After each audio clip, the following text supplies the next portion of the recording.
Confidence is your best accessory. There is nothing else you need. The only thing you need to wear well is your confidence. Confidence truly is the key to getting ahead in life. If you believe in yourself, the world will believe in you. Because perception is reality. I don't think confidence is something that you are born with. I don't think confidence it's a skill set. And I had no confidence growing up. As a child, I had very low self-esteem. I was a kid full of fear, insecurities, somebody who had very low self-esteem, didn't believe in myself at all. The only thing that I knew that I had was the ability to work bloody damn hard. And that's the only thing that I did. Confidence is something I taught myself over the years. I started becoming okay with who I am. I became the best version of me. And then I sort of said, I'm okay, I'm all right. Your flaws are fine. No one is perfect. None of us. We all have bad days. We're all gonna feel like shit sometimes. You're all gonna have bad days, and that's fine. We have this crazy standard, especially with the internet, where everything has to be perfect all the time, and we have to look perfect, we have to behave perfect, we have to say the right things. Everyone screws up, and that's all right. Laugh through it, don't take yourself too seriously, and make sure that you don't live for someone else's validation. It's your validation that you need. Be yourselves, guys. It's great to be you. Whatever you might want to be, that is the best version of you. So you drop stuff around, or you are a clumsy and you're a klutz, but it's you. And that's what makes you special. We are going through our problems as a world right now because that's what we do. Because we put people in boxes, because we stereotype, because we say everyone who's like this will be like that. But not in my experience. Nothing is a straight line. And we need to stop looking at the world like that. Diversity shouldn't even be a conversation. It should be normal. When we look around this room, there's not one kind of person. I don't even see one kind of person in one row. And that's our normal. We've forgotten that eventually we're all human. It's this one little planet that we have, which in this big universe is really tiny. So we should stop giving ourselves so much importance and saying, oh, well, you're better than me or I'm better than you. We all are basically humanity. And let's go back to that and bring compassion and kindness into beauty and not be so hard on ourselves or other people. In life, there are moments when you stop and ask yourself, how did I get here? Why am I standing here? And I find myself going back to the beginning, back to my roots. I was born to incredible parents, amazing parents.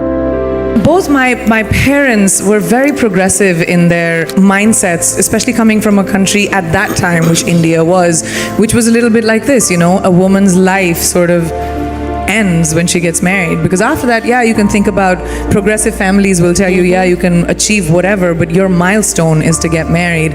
My mother still says, she's like, you'll get married the day you find someone who will appreciate how hard you have worked to get where you are, who will appreciate the sacrifices you made, and that's the man you will get married to. And if you don't, doesn't matter. We're in the world of science, can still have babies.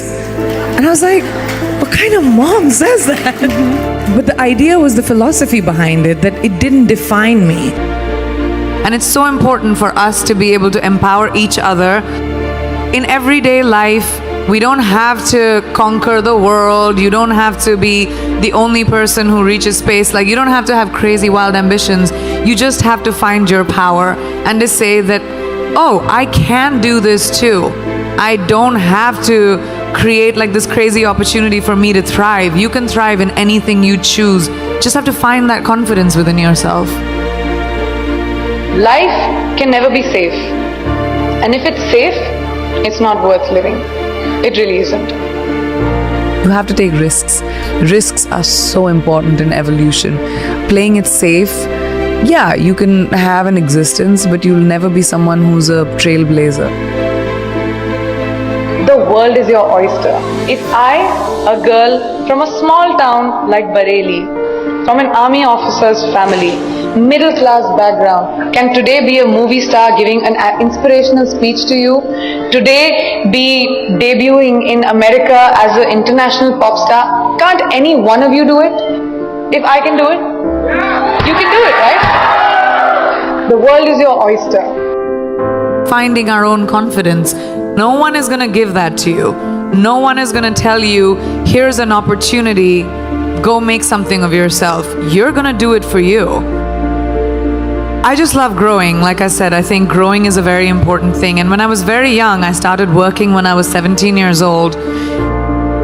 You need to be responsible for your finances and be financially independent. And that kind of really stuck with me. I just love what I do and I'm good at it. And I love the ability to wake up in the morning and say, oh my God, I get to go to work. I mean, how many people in their lifetimes do a job that they love doing? Most people do it for survival. We need to feed our families, we need to survive. But to wake up with, my feet and my fingers tingling and say, wow, I have this to do, I have that to do today. And it's an amazing feeling and I don't take it for granted. I'm a high achiever. I've always been a high achiever. I'm someone who is goal-oriented. I like challenges. I like growth. I like evolution. I like knowledge. So when you put all of those things combined, I have a lot more I want to do. I've had multiple things that haven't worked out in my life. I mean, I just don't talk about them. I'm not someone who rests on my failures. I believe that they are a natural part of life and failure will happen to every single person. And what you do after failure, that makes you the person that you will become. I've always said that I'm ambitious and that's my sense of purpose, is my drive, is my contribution to the arts. That's where I feel like I'll have most purpose. And that's just my quest is always that, to push the envelope. I don't really have regrets, but I have to say, I think my biggest achievement, I feel, is honestly the ability to get over my fears. I'm hugely emotional and I get affected by a lot of things, and I know I come across as this tough, sassy, witty thing, but I do think that is a big part of keeping myself protected and surviving.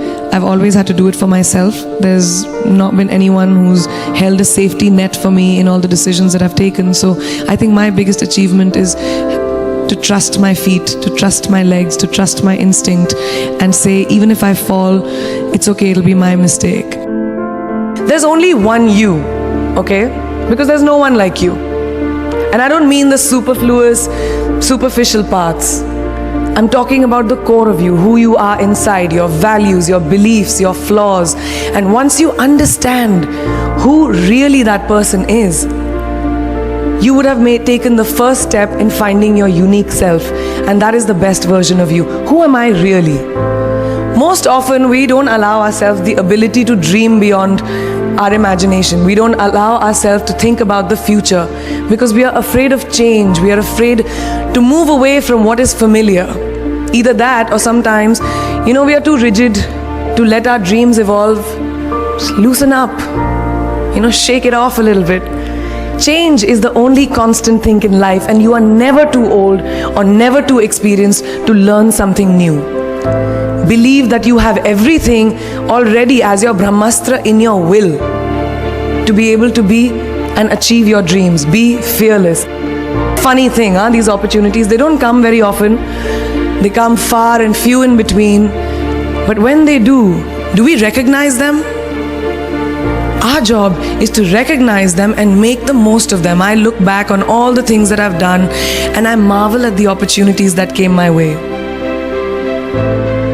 More like the universe sort of guiding me towards these opportunities. All I had to do was recognize them and make sure I worked so hard that I squeezed every drop out of these opportunities. This, ladies and gentlemen, is called drive. It's called ambition. Be greedy.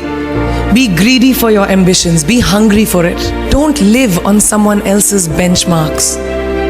I've always believed that you have to take risks, calculated, educated risks, to evolve. Because if you've not truly explored the full extent of your possibilities, you'll always remain stagnant. Excellence is the pursuit of my life in anything that I do. My ambition gives me purpose, and I think purpose is very important in life. You have to have a sense of purpose. Whatever that might be, it could be your children, it could be your family, it could be your career, it could be anything. I think my purpose is the pursuit of excellence in anything that I do. I don't like doing anything less than perfect. I want them to say that I left behind a legacy. I want my kids to feel like, proud to say that that's our mom. I want people to say that I made a dent in my art, in entertainment, in my profession. I think people confuse discipline with like punctuality sometimes, but that's not what discipline is. Discipline is being prepared. Discipline is riyaz. Discipline is training. Discipline is learning. Discipline is knowing that if I'm going to do a job, I'm going to give it my 120%. Otherwise, I'm not going to do it. One mistake can cause a big butterfly effect. Learn to be like water. Adaptable, fit into any vessel, have a sense of calm, have a sense of patience. But ambition is extremely important. And I don't just say this to girls, I say this to boys and girls. Just everyone who wants to be able to have a purpose in life, have an ambition, have the guts to find your glory.